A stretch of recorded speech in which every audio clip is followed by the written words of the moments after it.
তো এই মুহূর্তে আমি একটা জিনিস দেখাতে চলেছি, এটা হচ্ছে সবাই হয়তো চিনতে পারছো, এটা জলডোরা নামে আমরা জেনে থাকি গ্রামগঞ্জে, যেটা কালো হলুদের মধ্যে ছাপ ছাপ।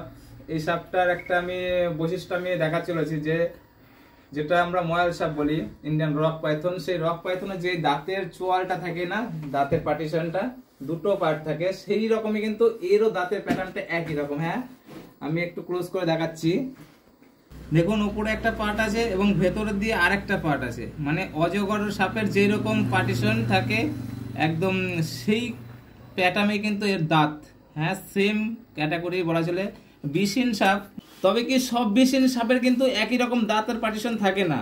এই সাপটা কিসের জন্য আমি দাঁতের পার্টিশনটা দেখালাম, এই সাপটার ক্ষেত্রে কিন্তু অজগর যেটা ময়াল সাপ বলে থাকি না, সেই সাপটার সঙ্গে কিন্তু এর দাঁতের চোয়ালের ম্যাচিং আছে। তাই আমি এই দাঁতের পার্টিশনটা আমি সবাইকে দেখানোর জন্য চেষ্টা করলাম যে এর পার্টিশনটা আর অজগর সেম ক্যাটাগরি, কিন্তু এদের পার্টিশন, এদেরটা কিন্তু প্রচন্ড পরিমাণে কামড়ায় এবং কি কামড়ায় কিন্তু সেই সমস্ত জায়গা থেকে হুটহাট করে রক্ত বেরিয়ে যাবে, মানে এত পরিমাণে কামড়াবে সেই সমস্ত জায়গা থেকে কিন্তু ব্লাড অটোমেটিক বেরোবে। তাই ব্লাড বেরোলেও কিন্তু অনেক সময় ভয় পেয়ে যায় যে সাপে কামড়েছে, মানে একটা বিষ ঢেলে দিয়েছে এই বলে মারা যাবো। কিন্তু না বন্ধুরা, এটা হলো সম্পূর্ণ বিষহীন সাপ, এর কোনো ভয় নেই। এটা জলের সাপ, বিশেষ করে জলে থাকে, ব্যাঙ, মাছ বা পোকামাকড় এই সমস্ত কিন্তু খায়।